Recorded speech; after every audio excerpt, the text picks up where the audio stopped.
అని చెప్పి బయటకు వెళ్ళే ప్లానింగ్ లో ఉన్నారా? అయితే కాస్త ఆలోచించే ప్రయత్నం చేయండి.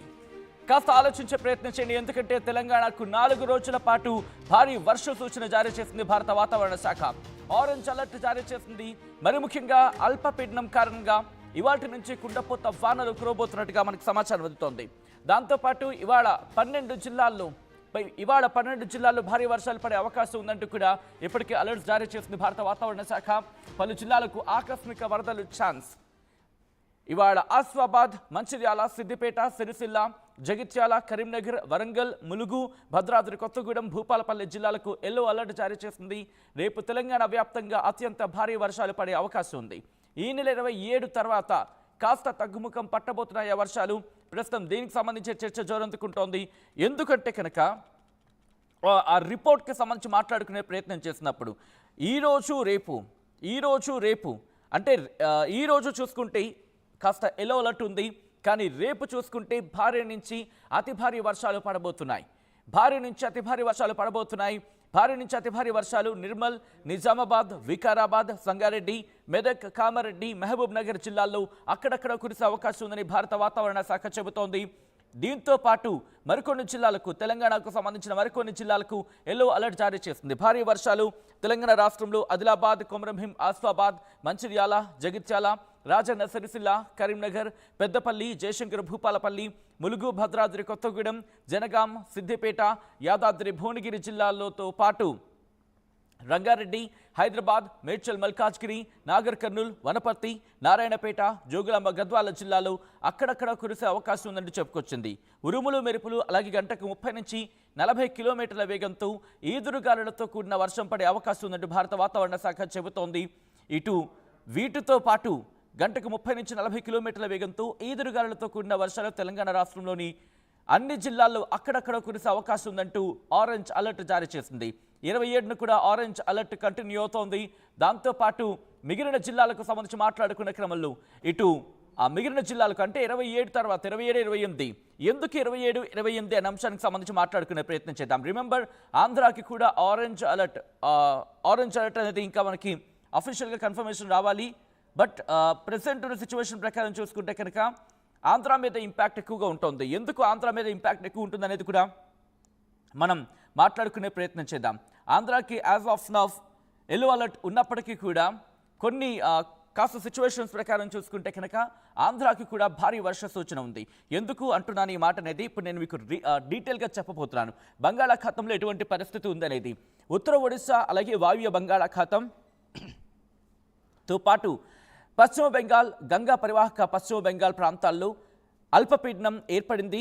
ఈరోజు అంటే నిన్న ఈ అంశానికి సంబంధించి మాట్లాడుకున్న క్రమం, అఫ్కోర్స్ సెప్టెంబర్ 24కి సంబంధించి మాట్లాడుకున్న క్రమం 24 తారీఖున ఉదయం 8:30 అదే ప్రాంతంలో కొనసాగుతోంది. దాంతోపాటు ఉపరితల ఆవర్తనం సగటు సముద్ర మట్టానికి 7.6 కిలోమీటర్ల ఎత్తు వరకు విస్తరించి ఉంది. ఎత్తుకు వెళ్లే కొలది నైరుతి దిశ వైపు వంగి ఉంది.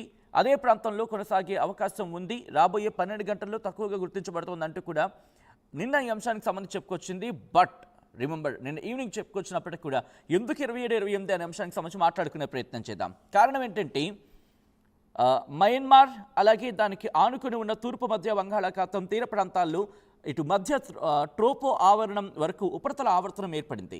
దీంతో పాటు ఇదే క్రమంగా పశ్చిమ దిశగా కదులుతూ మరియు దీని ప్రభావం సెప్టెంబర్ 25 అంటే ఈరోజు ఉత్తర మరియు దానికి ఉత్తరంగా ఆనుకుని ఉన్న మధ్య బంగాళాఖాతంలో అల్పపీడన ప్రాంతం ఏర్పడే అవకాశంతో పాటు సెప్టెంబర్ 26న అంటే రేపు దక్షిణ ఒడిశా, ఉత్తర ఆంధ్రప్రదేశ్ అంటే దక్షిణ ఒడిశా, ఉత్తరాంధ్ర తీరాల వెంబడి వాయువ్య మరియు దాని ఆనుకొని ఉన్న పశ్చిమ మధ్య బంగాళాఖాతంలో వాయుగుండంగా బలపడే అవకాశం ఉంది. అంటే రేపు వాయుగుండం ఏర్పడే అవకాశం ఉంది.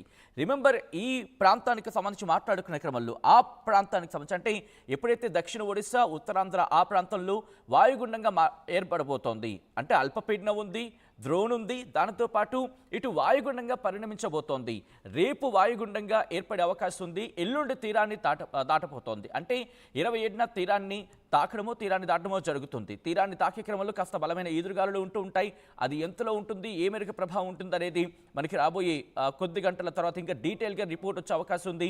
ప్రస్తుతానికి ఉన్న రిపోర్ట్ ప్రకారం అయితే మాత్రం వాయుగుండంగా మారబోతోంది. అంటే సాధారణంగా ఎలా ఉంటుంది, ద్రోణి కావచ్చు, ఆవర్తనాలు కావచ్చు, లేకపోతే ఆ తర్వాత అల్పపీడనం బలపడితే వాయుగుండం బలపడితే తుఫాన్గా మారే అవకాశం ఉంటుంది. తుఫాన్ ఇంకా బలపడితే తీవ్ర తుఫాన్గా మారే అవకాశం ఉంటుంది.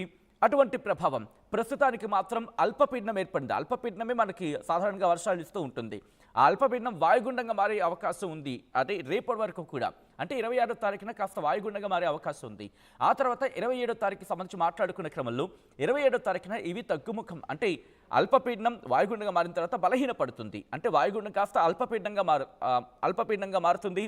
అల్పపీడనంగా మారిన తరువాత అక్కడి నుంచి మళ్ళీ తగ్గుముఖం పడుతుంది, అంటే సాధారణ వర్షాలకు సంబంధించి.